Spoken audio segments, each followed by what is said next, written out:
ये ज़मीं रुक जाए, आसमां झुक जाए, तेरा चेहरा जब नजर आए, ओ तेरा चेहरा जब नजर आए. So I said, I'm sorry, I don't want to do it.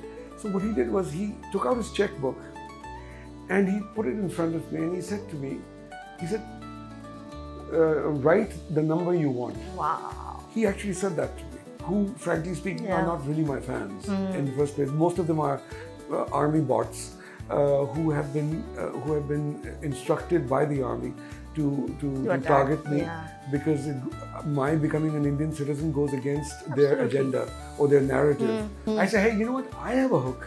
And I told that to Bosco and I said, it's this. And he said, you know what? This is great. Wow. Let's incorporate this into the video. And so, we did that. And it's a pop culture phenomena right now. करीब आओ ना, गले लगाओ ना, मुझे बताओ या यूं छुपाओ, नजर मिलाओ ना, हमें सिखाओ ना, अरे चले भी जाओ ना, क्यों पास आए, गले लगाए, जरा बताओ ना, लाज़मी है चाहतों में रूठ जाना, मनाना दुलाना हंसाना बताना छुपाना, हो रुलाना बताना हंसाना बताना छुपाना. If just like me, you've also grown up dancing to Kabhi To Nazar Milao, then Adnan Sami is here and he's collaborating with Asha Bhosle once again. Welcome to Inner Today, firstly, Adnan. So excited to have you. Lovely to be here. Yes, and tell us more about Aao Na and collaborating with Asha ji again. Well, we have been collaborating for a long time, of course. Our first collaboration was around 1993, approximately. And then, of course, Kabhi To Nazar Milao happened in 2000. And thereafter, we did a lot of songs that were, film-related and so on and so forth. And then, of course, we did concerts together, many concerts together. But we didn't find the right song to collaborate once again as a single, as an independent single, as Kabhi To Nazar Milao. And frankly speaking, it was something that we wanted to do for the longest period, and a lot of the fans also wanted a follow-up to Kabhi To Nazar Milao. And but for some reason we were just waiting for the right song to come about for us to do that. Right. And suddenly, I came up with this melody, this composition, and I played it to Asha ji. And she fell in love with it. And she said, chalo, isko karte hain. And, and so we went into the studio. And it was amazing because, she's 91 years young, and because she's very young at heart. Absolutely. And even today. And so, the energy and the wonderful warmth that she brought onto the song is something for everybody to hear. Right. It was great fun. Right. And do you have a story where someone just told you that they sing your songs to their partners or they? Oh, I've had the pleasure of many incidences where people have come up to me and they've sort of said that, you know what, I proposed to my girlfriend, with your song. Wow. Or, sometimes when my wife and I fight, I make up with her by playing your song and so on and so forth. So इस तरह की चीजें जो हैं, I keep hearing such wonderful stories, and it's so heartwarming because it's so beautiful to know that you were able to play a part and a positive part in someone's life and be a part of it, even though you weren't physically there in any manner, but you were able to do it through your melody and your art, Right. which is a blessing from God. You know, I mean, what more can you ask for? That not only are you able to make people happy, but also contribute in their life in a positive way in some form or the other. Right. But now tell me, like singles and independent music, these are the terms that we use it now. I mean, you started that trend back in time when I don't think there was an official term to it. Tell me, how have you seen that growth of independent music from then to now? Well, you know, I mean, we belong to a very film-centric Yes. country, and everything has been very much organized around and spun around cinema, which is fine. I mean, it's a Yeah. big industry. So therefore, you know, independent songs coming out was not a very common thing. However, now that cinema, so what happened was that there was a tremendous amount of dependency upon cinema for music to flourish. Right. And which I always felt was an unhealthy thing, because I've always felt that music has got enough power to stand on its own 2 feet. Right. It doesn't need the clutches of any other industry for it to work, because that's the way the whole world operates. I mean, nowhere else in the world was the music industry dependent upon cinema. Absolutely. Not even in Hollywood for it to work. You know, I mean, it has been that the music stars have always been bigger, in fact, than the film stars abroad. So therefore, I always felt the power the potential of its power over here as well. Now, what happens is that when you get into the rut of things, and you know, people become a little lazy and they say, "But chal raha hai na, chalne do," you know.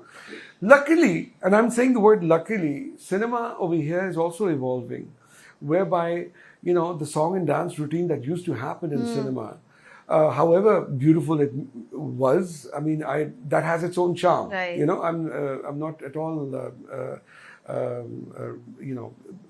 being cynical towards it. I love it too. But the point is that now cinema is moving towards a more realistic kind of a form of portrayal, Right. whereby music in the form of songs has drastically reduced. And so, you know, there used to be a time when there used to be 8, 12 songs or 6 songs in a film. Now it has been reduced to sometimes hardly a couple of songs, and sometimes not even a single song. So, which is fine. So what has happened is that because of that, it put the music fraternity in an uncomfortable position, which sometimes is a good thing. Yeah. You need to go into an uncomfortable zone in order grow. to come out Yeah. into something better. So what has happened now is that music is, independent music is beginning to now find its own foundation on its own. Absolutely. And finding its own identity as a power and industry independent of any clutches. Right. And it's giving, and because of the accessibility of exposure, True. it has given rise to a tremendous amount of other artists. And there's no longer a monopoly of sorts of any kind, which I think is a great thing. Absolutely. And so I think we are entering into a beautiful era of independent music, which is not going to be dictated by a film scenario. Right. And the composers will have the freedom to go into any genre that they want and not have to constantly abide by a given diktat Right. of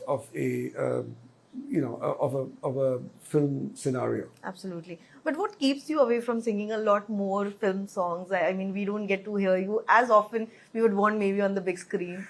You know, yeah, I think this is one of the most popular questions that I've been asked in the past couple of days. You know, it's like this. I mean, I love singing. Don't get me wrong here. Yeah. I love singing, and I don't. I don't differentiate between doing an independent song or doing a song for films.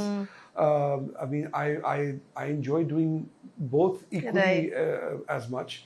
However, I have always been a little selective about what I do. For me, a song needs to first speak to me and touch me before I take it on. There have been occasions when I've turned around and said to someone that, look, I love this song, but I know that I'm not going to be able to do justice to it. Because for me, music is a passion. Absolutely. And I need to be very truthful, first to myself. I mean, I have actually had a situation where, you know, I've turned around to someone and said, listen, it's a great song, but it's not up my alley. Right. And I would love to listen to somebody else sing it, but I feel that I won't be able to do justice to it. And that's not a diplomatic way of coming out of it. I wouldn't actually mean it. And then, so therefore, I only sing those songs or take up those songs which I genuinely am able to relate to. Right. Because I feel that then only I will be able to emote and, you know, do justice and be able to render it from my heart, and hopefully then it'll reach your heart, you know. But so, man, if someone comes to you, I'm sure they have something in mind. So who do you kind of refer to? Who do you feel can be your alternate to these songs? Oh, I don't know. You know, I have never really, honestly, I've never really thought about that. But, you know, it could be anybody. Okay. Really. Okay. And you rightly mentioned how this is your passion and all your songs has a soul, a heart to it.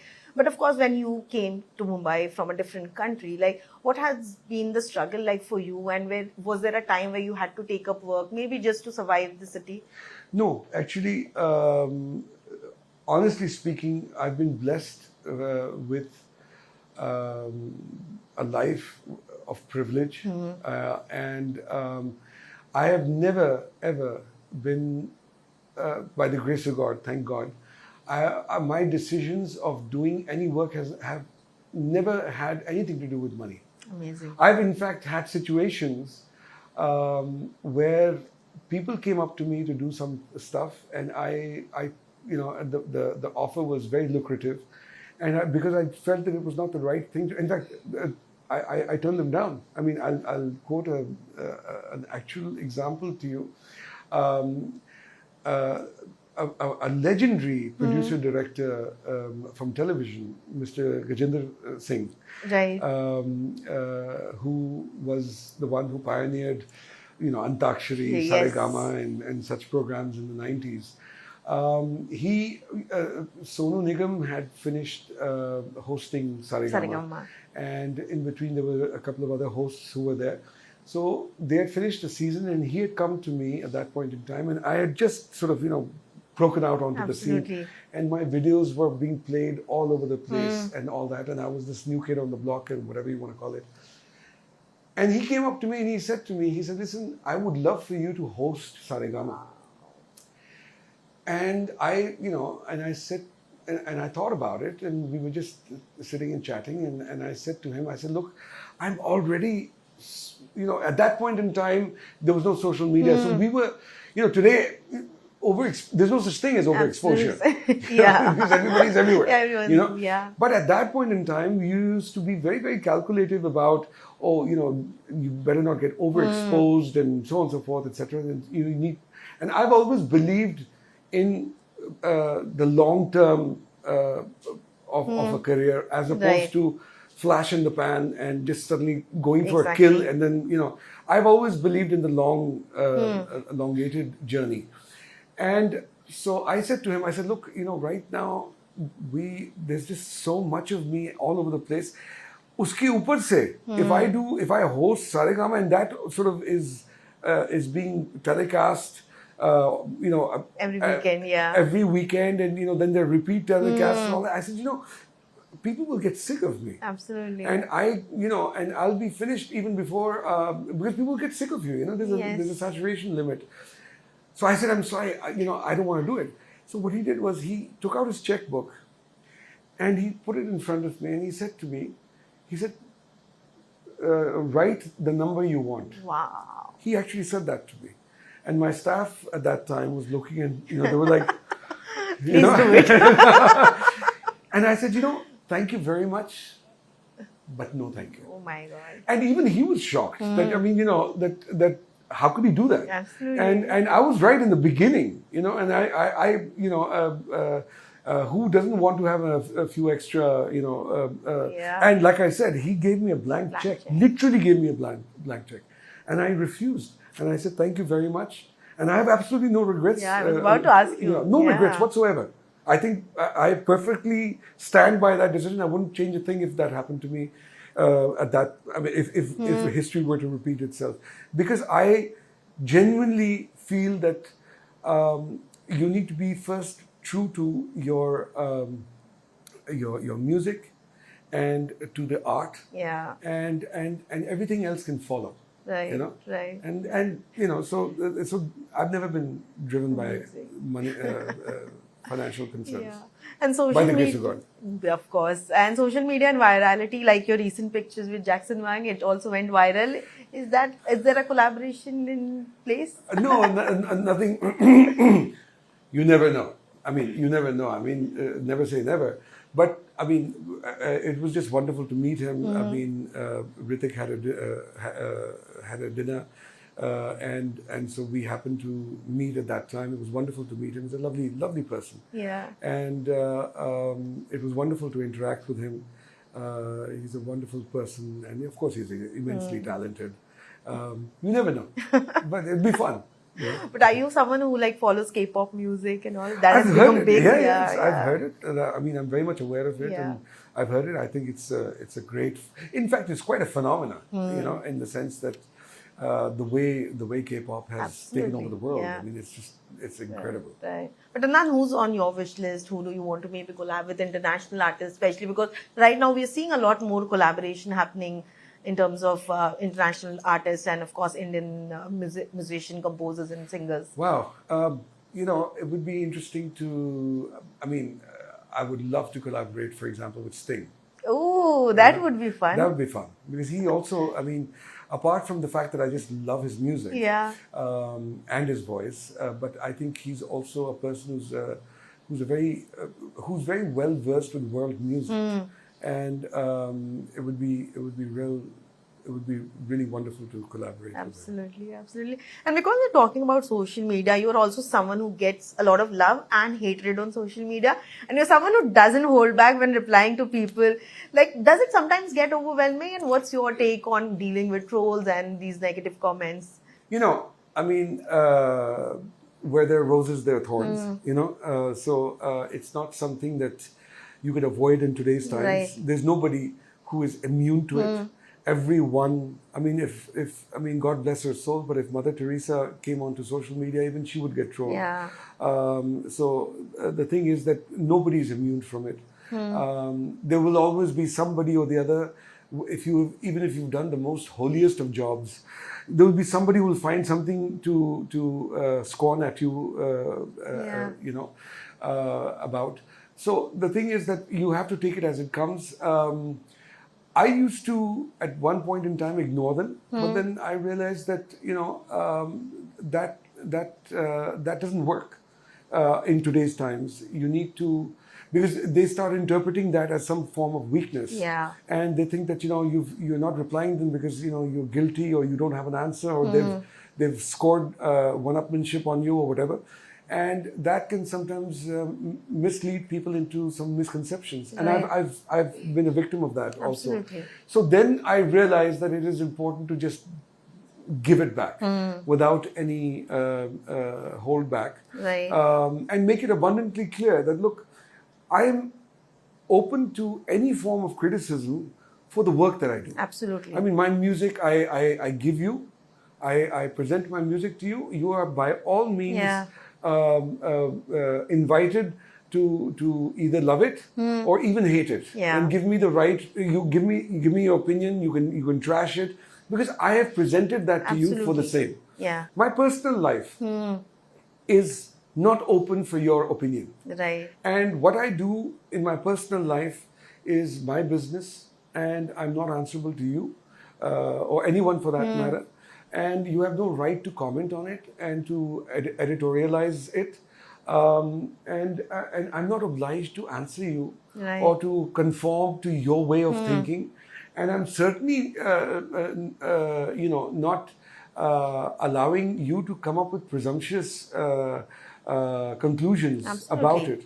I mean, there are people who think that they know you. They know nothing about you. Yeah. And they come up with their own presumptions on their own ignorant ideas within their own little limited minds. And sometimes it's important to set the record straight. Yeah. So I have absolutely no issues in telling them Yeah. that. So then I adopted that other posture. Yeah, yeah. And so, and honestly speaking, it's quite liberating. But I also feel like during the Pahalgam attack, you were unfairly targeted. I mean, that must have taken a toll on you, especially. No, it doesn't. Yeah. No, because the thing is that for some reason ever since I became an Indian citizen, the Pakistani, a certain part of the Pakistani public, who frankly speaking are not really my fans in the first place. Most of them are army bots who have been instructed by the army to attack. target me Yeah. because my becoming an Indian citizen goes against their Absolutely. agenda or their narrative. And so they deserve to be told off, which I of course do. And they behave like an ex lover who Scorned. who is not able to get over the fact that you have moved on in life. So That's a beautiful they way to behave look like a at it. jilted lover, जिसके अंगूर खट्टे हैं, Lastly, we're running short of time, so I have a small game. I'm giving you names of my favorite Adnan Sami songs. I just want you to maybe remember something that you remember from those times, or give us some tidbits about it. Okay. So I'll start with Tera Chehra Nazar Aaye, as Okay. expected, my favorite. Well, I mean, Tera Chehra. Maybe Shooting with Rani, if you remember. Well, yeah, I something, mean, yeah. shooting the song was a wonderful, is a wonderful memory, because I was very delighted that Rani was part of the song, and she really brought a beautiful element into the song, because she's such a talented Yeah. actress. She just elevated the whole visual of the song by her tremendous performance. Absolutely. She was just incredible. So I'm really happy and grateful that she did the song. Yeah. Kabhi Nahi with Mr. Bachchan. Well, I mean, you just named it. I mean, the very fact that I worked with Amit ji was a dream come true. I Yeah. was a huge fan, and I still am, ever since I was a kid. And working with him was an education, because I mean, one of the things that I loved working with him was that it was not just a question of watching him perform, but also it was an experience to see how he psyched himself up Yeah. before a shot. Oh. How he would light himself up, and psych himself up before giving a shot. It was a whole other experience. It was wonderful. Absolutely.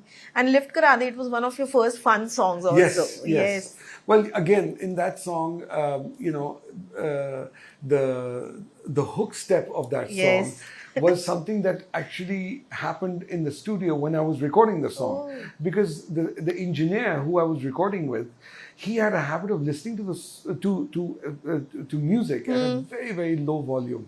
So I used to, many a times, if I was away, I would be like, meaning put up the volume. I need to hear it. I need to feel it.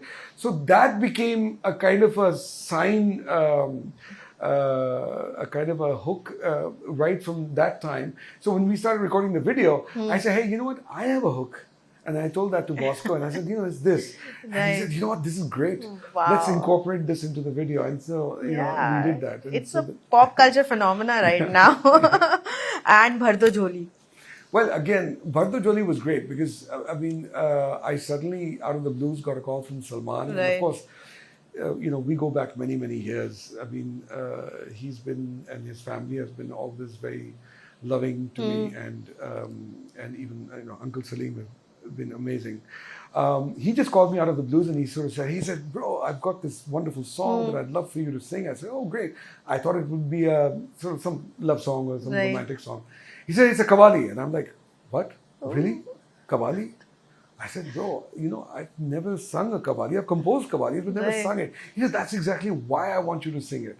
Because I don't want the feel of a typical qawwal in this particular qawwali. I would like you to bring your own style into it and all that.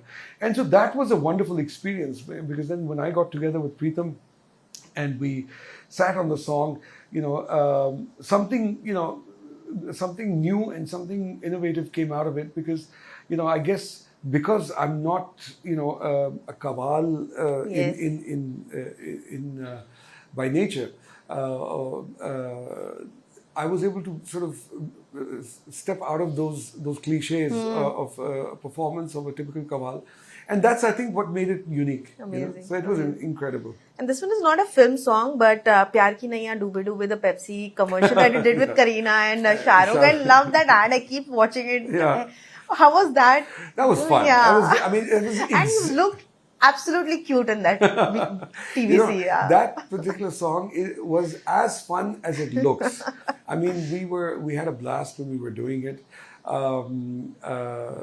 It was, in fact, it was very, very cold, because we were shooting it in the summers. Right. And so, so we figured, summers, so I packed exactly according to that kind of weather. And then suddenly, during that particular spell, that 1 week when we were there, it was freezing cold.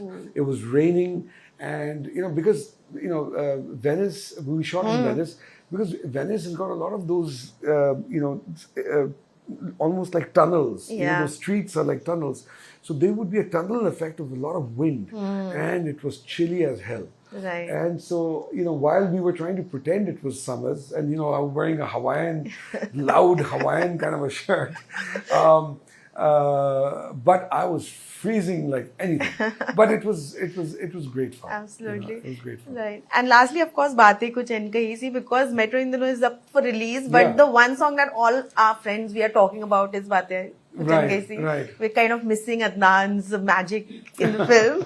No, I mean, again, it's a wonderful song, and it's a song that is very close to my heart, and it's a song which we have a lot of fun when I sing it in concert. Right. Because that entire section of all that is taken over by the audience, and it's just such a surreal moment. In fact, that is a song which I sing very little in the concert, but the audience sings it more than me. So And sweet. so it's become quite an iconic song. And in fact, the other day, Preetham and I were together at the same dinner, and at Ritik's place, and we were just generally reminiscing about it. And some things just happen. Absolutely. And we didn't realize at the time when we were recording it. You never do. Yeah, that is true. what is going to work Yeah. ultimately, what's not going to work. Sometimes you think that something is going to work really well, and then it doesn't. And then sometimes you just think that something, you're doing as is wonderful, but you don't know the impact. And this is one of those songs. Amazing. And we didn't realize it would become so iconic. It's so nice. It's a pleasant change. Yeah, but now when you look back at your music videos and all, of course, now that you look like a different man altogether, how do you react to it? Because we love that, Adnan, and we love this equally. But how do you react to those? Well, videos? I mean, it definitely defines a moment in my life. Yeah. Many a times I think about, and this is strange, because a lot of people don't know this, that while I was putting on this facade of this happy-go-lucky guy who didn't give a damn about his weight, and he was just enjoying himself, eating himself to glory and being unapologetic about it, I was actually behind that whole facade. I was going through a lot of pain. Yeah. And so when I sometimes see some of those videos, I recall some of the difficult times that I was facing while trying to put on this of act, course, true. But I mean, the fact of the matter is that I try to filter that out. that was a wonderful moment. This is Yeah. a wonderful moment. And the important thing is that whichever part of life that you may be in, or whatever circumstances that you may be in, the important thing is to learn to enjoy it. Yeah. And so I've got great memories of that time Absolutely. also. And I'm trying to make beautiful memories even now.